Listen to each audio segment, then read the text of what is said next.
केसीआर मालूम? मालूम मालूम है। मालूम ओके।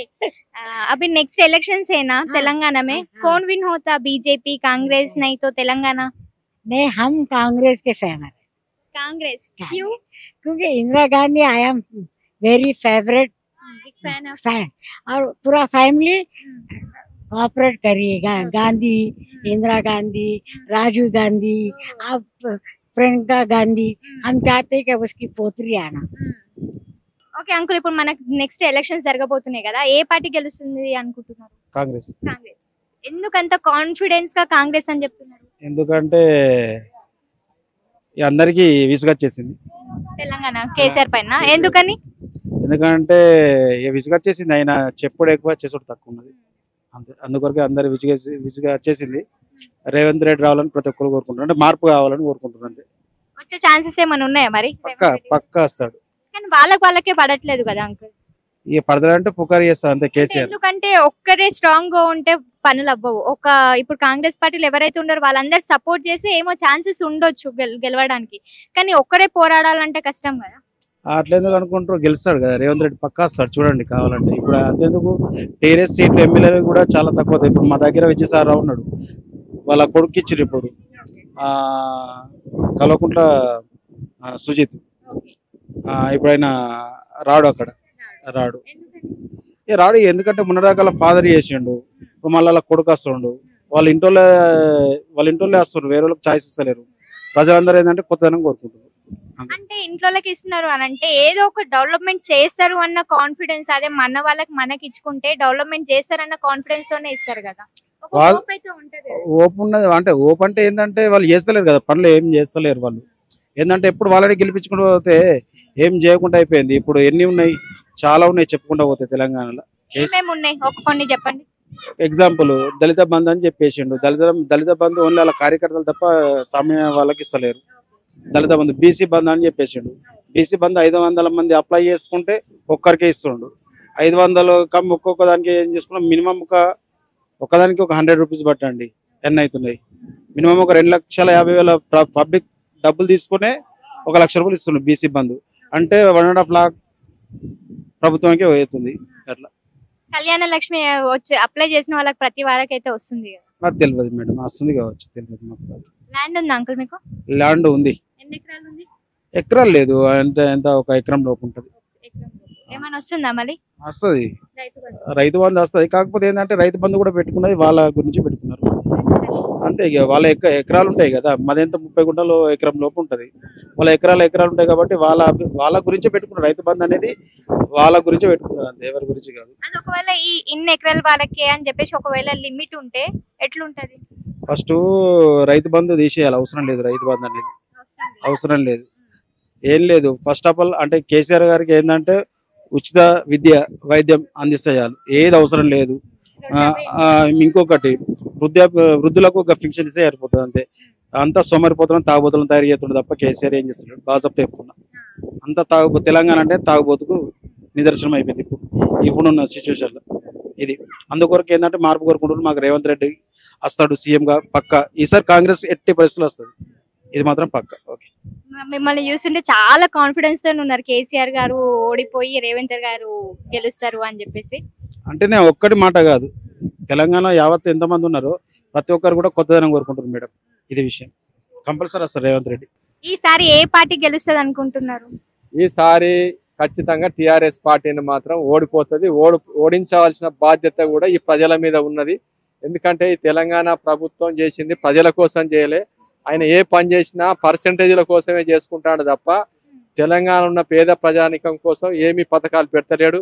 ఈ తెలంగాణ ప్రభుత్వం వచ్చి 10 సంవత్సరాల కాలంలో బీసీ కార్పొరేషన్ మూతపడ్డది, ఎస్సీ కార్పొరేషన్ మూతపడ్డది, ఐటీడీఏ మూతపడ్డది, మైనార్టీ కార్పొరేషన్ మూతపడ్డది. ఆయన ఏది చేసినా 100 కోట్లు 1000 కోట్ల ప్రాజెక్టులు పెట్టుకుంటా పర్సెంటేజ్ దొబ్బుకుంటా ఆయన కుటుంబం బాగుపడడానికే ఉపయోగించుకుంటాడు తప్ప తెలంగాణలో అట్టడుగు వర్గాల ప్రజల కోసం ఏ మాత్రం పనిచేస్తాడు. కాబట్టి తెలంగాణ ప్రజలు ఇప్పటికైనా ఈ ప్రభుత్వాన్ని ఓడగొడితేనే కొంచెం రాబోయే ప్రభుత్వాన్ని కొంత మేలు జరుగుతుంది. లేకుంటే మళ్ళీ ఈ ప్రభుత్వాన్ని కనుక గెలిపించుకుంటే తెలంగాణ ప్రజలు చిప్ప చేతుకొని పట్టుకునే పరిస్థితి వస్తుంది. తెలంగాణ ఇవాళ అప్పుల పాలైంది, ఇంకా పెద్ద అప్పులు పోతాయి, ఇంకా భూములు అమ్ముకుంటాడు. కాబట్టి ఇప్పటికైనా తెలంగాణ ప్రజలారా మేల్కోండి.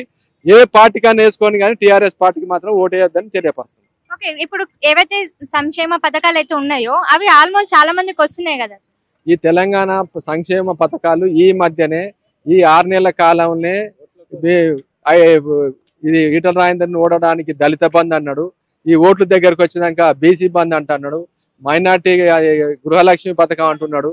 కానీ ఇలా ఎంతో మంది నిరుద్యోగులు చదువుకొని చాలా సంవత్సరాలుగా అసలు ఈ తెలంగాణ వచ్చిందే నీళ్ల కోసం, నిధుల కోసం, ఉద్యోగాల కోసం. ఇవాళ ఉద్యోగాలు 10 సంవత్సరాల కాలంలో ఒక్క ఉద్యోగం వేయలే, కానీ ఈ 6 నెలల కాలం నుంచి నోటిఫికేషన్లు వేసుకుంటా. ఎందుకంటే ఈ ప్రభుత్వం మీద వ్యతిరేకత ఏర్పడది నిరుద్యోగులకు కానీ, ఇవాళ కార్మికులు కానీ, కర్షకులు కానీ, వ్యాపారస్తులు కానీ అందరు కూడా వ్యతిరేకం ఉన్నదని ఇంటెలిజెన్స్ రిపోర్ట్ వచ్చినాక కొన్ని పని చేస్తాడు తప్ప ఈ ప్రజల మీద ఉన్న ప్రేమతో పనిచేస్తున్నాడు కేసీఆర్. ఓకే, మన తెలంగాణలో వైద్య విద్య అయితే చాలా ఇంపార్టెంట్. ఈ 2 రంగాలు ఎలా ఉన్నాయి సార్? ఇవాళ గురుకులాలు అని చెప్తున్నాడు, 300 గురుకులాలు ఏర్పాటు చేసిన అంటాడు. 300 కాదు, ఇవాళ 3000 గురుకులాలు ఏర్పాటు చేయాల్సిన బాధ్యత ఉన్నది. ఇవాళ PG to KG to PG అన్నాడు, ఎక్కడ పోయింది?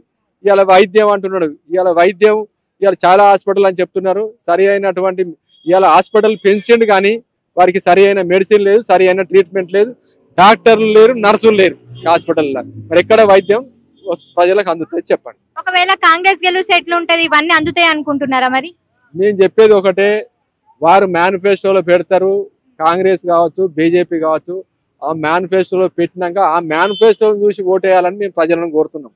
ఎందుకంటే ఇప్పుడే కాంగ్రెస్ అని మేము చెప్పడం కాదు, బీజేపీ అని చెప్పడం కాదు.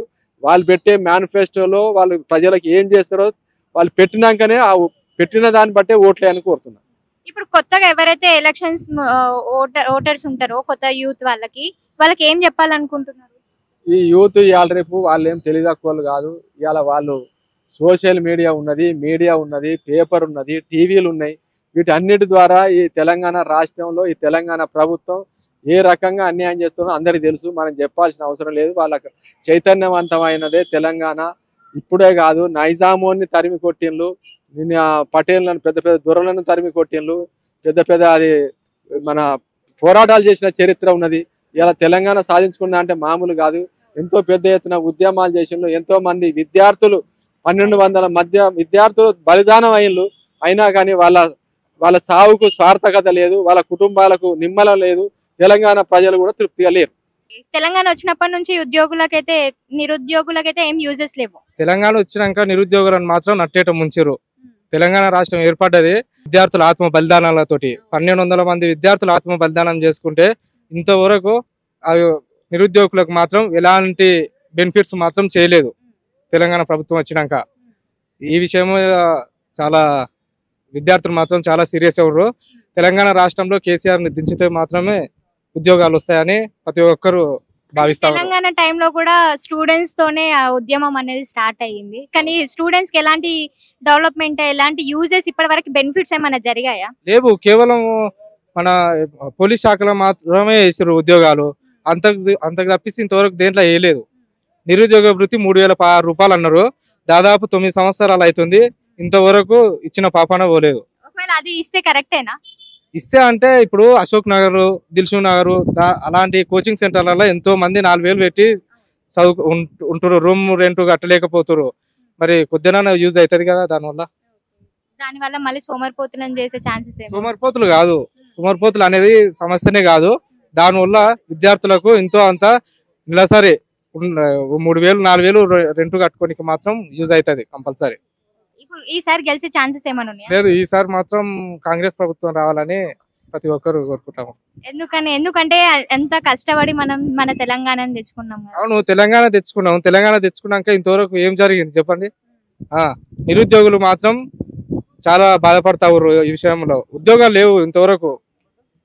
తెలంగాణ ప్రభుత్వం నుంచి చాలా సంక్షేమ పథకాలు వస్తున్నాయి కదా. మరి సంక్షేమ పథకాలు కేవలం పింఛన్లు ఇచ్చి నీళ్లు నియామకాలు అన్నారు. నియామకాలు వాళ్ళ ఇంట్లో ఐదుగురికే వచ్చినాయి నియామకాలు. మరి ఇంకేం చేసారు తెలంగాణ వచ్చినాక? ఏం లేదు. కేసీఆర్ కాకుండా ఇప్పుడు రేవంత్ రెడ్డి గారు గెలిస్తే ఎట్లుంటది? మరి కాంగ్రెస్ ప్రభుత్వం వస్తే మాత్రం నిరుద్యోగులకు మాత్రం మంచి జరుగుతుందని కోరుకుంటారు తెలంగాణ రాష్ట్రం మొత్తం.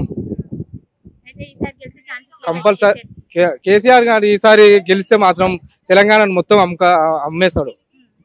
అంటే ఇంతకు ముందు కాంగ్రెస్ ఉన్నప్పుడు కూడా ఇంత డెవలప్మెంట్ ఉండేనా మరి? డెవలప్మెంట్ అంటే అప్పటి ఆర్థిక వ్యవస్థను బట్టి ఉంటది ఏదైనా. ఇప్పుడు వచ్చినాక ఎన్ని భూములు అమ్ముతుండవు చెప్పండి. అవన్నీ ఎక్కడి నుంచి మొత్తం అప్పులు తెచ్చి తెలంగాణ రాష్ట్రాన్ని అది చేస్తా ఉండు. 5 లక్షల కోట్ల రూపాయలు అప్పులు చేసిరు.